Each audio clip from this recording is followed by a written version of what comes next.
નમસ્કાર। આજે આપણે વાત કરીશું આઝાદી પહેલા શ્રેષ્ઠતમ શાસન વ્યવસ્થા ધરાવતા સ્ટેટમાં જેમની ગણના થતી હોય તેવા ગોંડલ તાલુકાના લોકશાહી યુગના રાજકીય ઇતિહાસની। એટલે કે ગુજરાત રાજ્યની સ્થાપના બાદ આ વિધાનસભા ઉપર કોની વચ્ચે ટક્કર થાય છે અને કોણ વિજેતા બને છે।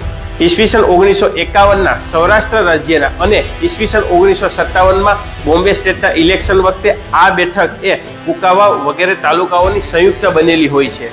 આ પછી 1 મે ઈસવીસન 1960માં બૃહદ મુંબઈ રાજ્યમાંથી ગુજરાત અને મહારાષ્ટ્ર આ બંને રાજ્યો અલગ થાય છે। તેના 2 વર્ષ બાદ એટલે કે ઈસવીસન 1962ના પ્રથમ જનરલ ઇલેક્શનમાં કોંગ્રેસ પક્ષના ઉમેદવાર તરીકે વજુભાઈ મણીલાલ શાહ અને સ્વતંત્ર પક્ષમાંથી પોપટભાઈ હિરજીભાઈ પટેલ વચ્ચે જંગ થાય છે, જેમાં સૌરાષ્ટ્રના પ્રસિદ્ધ સ્વાતંત્ર્ય સેનાની પૈકીના એક એવા વજુભાઈ શાહ વિજેતા બની અને આ વિસ્તારના પ્રથમ ધારાસભ્ય તરીકે શપથ ગ્રહણ કરે છે।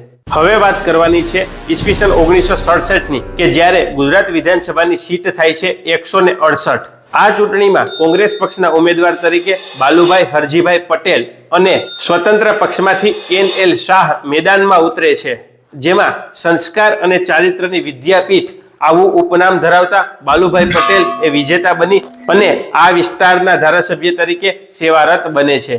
ત્યારબાદ ઈસવીસન 1972માં ચોથી વિધાનસભાની ચૂંટણી માટે ભારતીય રાષ્ટ્રીય કોંગ્રેસ રિક્વેઝિશનિસ્ટ આ પક્ષમાંથી પોપટભાઈ લાખાભાઈ સોરઠિયા, ભારતીય રાષ્ટ્રીય કોંગ્રેસ ઓર્ગેનાઇઝેશન આ પક્ષમાંથી સિટિંગ ધારાસભ્ય બાલુભાઈ હરજીભાઈ પટેલ અને ભારતીય જનસંઘમાંથી ગોવિંદલાલ શિવલાલ દેસાઈ વચ્ચે ત્રિપાખીયો જંગ થાય છે, જેમાં કોંગ્રેસ આ પક્ષના પોપટભાઈ લાખાભાઈ સોરઠિયા વિજેતા બની અને આ વિસ્તારના નેતૃત્વના શ્રી ગણેશ કરે છે।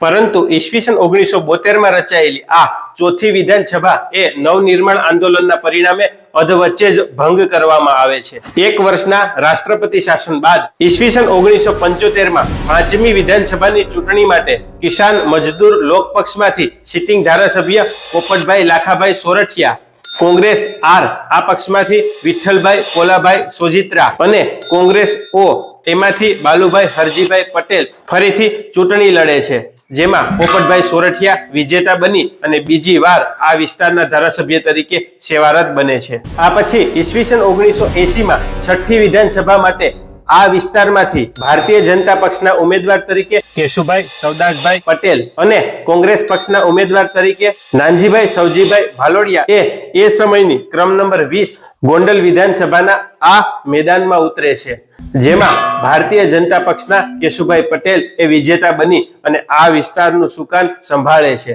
આ પછી ઈસવીસન 1985માં 7મી વિધાનસભા માટે કોંગ્રેસ પક્ષમાંથી પોપટભાઈ લાખાભાઈ સોરઠિયા અને ભારતીય જનતા પાર્ટીમાંથી જેઠાભાઈ કરશનભાઈ વિરડિયા વચ્ચે ટક્કર થાય છે, જેમાં પોપટભાઈ સોરઠિયા એ ત્રીજી વાર વિજેતા બની અને ગોંડલ વિધાનસભા વિજયની હેટ્રિક લગાવે છે। હવે વાત કરવાની છે ઈસવીસન 1990ની એટલે કે ગુજરાતની 8મી વિધાનસભાની। 8મી વિધાનસભા માટે અહીં 3 મજબૂત ઉમેદવારો મેદાનમાં ઉતરે છે, જેમાં સ્વતંત્ર પક્ષમાંથી મહિપતસિંહ ભાવુભા જાડેજા, જનતા દળમાંથી મધુસૂદનભાઈ દેવશીભાઈ ડોંગા અને કોંગ્રેસ પક્ષમાંથી કિશોરભાઈ છગનભાઈ આંદીપરા હોય છે, જેમાં સ્વતંત્ર પક્ષના મહિપતસિંહ જાડેજા એ વિજેતા બની અને આ વિસ્તારના ધારાસભ્ય તરીકે શપથ ગ્રહણ કરે છે।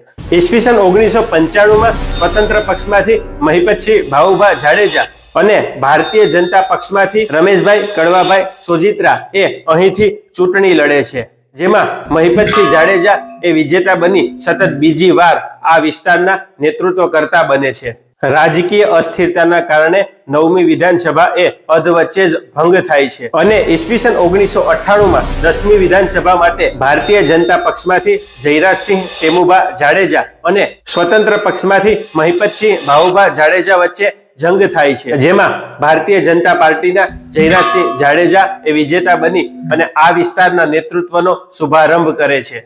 આ પછી ઈસવીસન 2002માં 11મી વિધાનસભા માટે ભારતીય જનતા પક્ષમાંથી જયરાજસિંહ ટેમુભા જાડેજા, NCPમાંથી મહિપતસિંહ ભાવુભા જાડેજા, ભારતીય રાષ્ટ્રીય કોંગ્રેસમાંથી કુરજીભાઈ લાલજીભાઈ ભાલાળા ત્રિપાખીયા જંગ માટે અહીંથી મેદાનમાં ઉતરે છે, જેમાં જયરાજસિંહ જાડેજા એ વિજેતા બની અને બીજી વાર આ વિસ્તારના ધારાસભ્ય તરીકે સેવારત બને છે। હવે ઈસવીસન 2007 12મી વિધાનસભા માટે એનસીપી માંથી ચંદુભાઈ બચ્ચુભાઈ વઘાસિયા અને ભારતીય જનતા પક્ષમાંથી જયરાજસિંહ જાડેજા વચ્ચે કાંટેકી કહી શકાય એવી ટક્કર થાય છે, જેમાં એનસીપી ના ચંદુભાઈ વઘાસિયા એ વિજેતા બની આ વિસ્તારના ધારાસભ્ય બનવાનું સન્માન મેળવે છે. આ બાદ ઈસવીસન 2012 13મી વિધાનસભા માટે ભારતીય જનતા પક્ષમાંથી જયરાજસિંહ જાડેજા અને ગુજરાત પરિવર્તન પાર્ટી જીપીપી એમાંથી ગોરધનભાઈ પ્રાગજીભાઈ ઝડફિયા ચૂંટણી લડે છે, જેમાં જયરાજસિંહ જાડેજા એ વિજેતા બની અને ત્રીજી વાર આ વિસ્તારના નેતૃત્વનું બહુમાન મેળવે છે. 2017 આ વિસ્તાર માટે ભારતીય જનતા પક્ષના ઉમેદવાર તરીકે ગીતાબા જયરાજસિંહ જાડેજા અને ભારતીય રાષ્ટ્રીય કોંગ્રેસ પક્ષના ઉમેદવાર તરીકે અર્જુનભાઈ ઘનશ્યામભાઈ કટારિયા હોય છે, જેમાં ગીતાબા જાડેજા એ વિજેતા બની અને આ વિસ્તારમાં જાડેજા પરિવારના નેતૃત્વના દોરને આગળ વધારે છે. ઈસવીસન 2022 15મી એટલે કે હાલની વિધાનસભા માટે ભારતીય જનતા પક્ષમાંથી ફરીથી ગીતાબા જાડેજા, ભારતીય રાષ્ટ્રીય કોંગ્રેસ પક્ષમાંથી યતીશભાઈ ગોવિંદભાઈ દેસાઈ અને આમ આદમી પાર્ટીમાંથી નિમિષાબેન ફૂટ વચ્ચે ટક્કર થાય છે, જેમાં ગીતાબા જાડેજા વિજેતા બની અને બીજી વાર આ વિસ્તારના ધારાસભ્ય બનવાનું સન્માન મેળવે છે. આભાર.